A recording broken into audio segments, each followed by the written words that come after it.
চট্টগ্রামের মুরাদপুরে ছাত্র জনতার আন্দোলনে গুলিতে নিহত কলেজ ছাত্র ফারুকের মৃত্যুর ঘটনায় দায়ের হওয়া হত্যা মামলায় মৃত ব্যক্তিকে আসামি করার অভিযোগ উঠেছে। এমনকি আসামিদের তালিকায় আছে বেশ কয়েকজন প্রবাসীর নামও।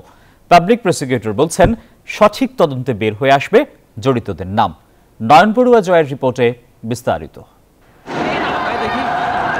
16 জুলাই বিকাল 3টা চট্টগ্রামের মুরাদপুরে মুহুর্মুহু গুলির শব্দ।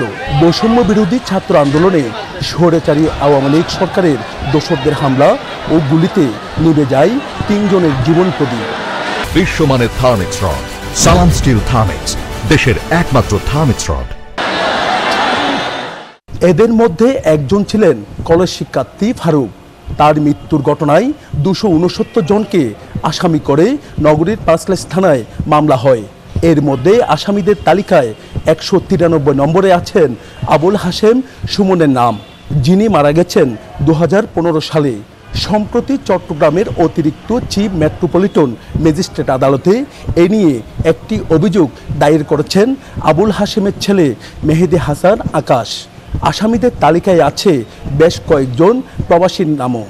সুবিধাভোগী ব্যক্তিরা ওইটাকে পুলিশকে দিয়ে বা বিভিন্ন আইনশৃঙ্খলা বাহিনীর এজেন্সিকে দিয়ে শত্রুতা হাসিল করার জন্য, আমার সাথে আপনার শত্রুতা এটা হাসিল করার জন্য এই সুযোগের মধ্যে তাদেরকেও নিরহ মানুষকে ঢুকে দিচ্ছে। পাবলিক প্রসিকিউটর বলছেন, এইসব বিষয়ে আইনানুগ ব্যবস্থা নিতে মামলার তদন্তকারী কর্মকর্তাকে নির্দেশ দেওয়া হয়েছে। যারা অপরাধী তারা সাজাও, তাদের বিচারক, নিরহ অপরাধ মানুষ যাতে হয়রানি না হোক। তদন্ত অনুসারে আমরা কেস বাই কেস অ্যানালিসিস করে যারা ইনভলভ তাদের ব্যাপারে আমরা তথ্য আমাদের কাছে আগেই ছিল এবং আমরা এটাকে যাচাই বাছাই করতেছি এবং আমাদের কাজ চলতেছে।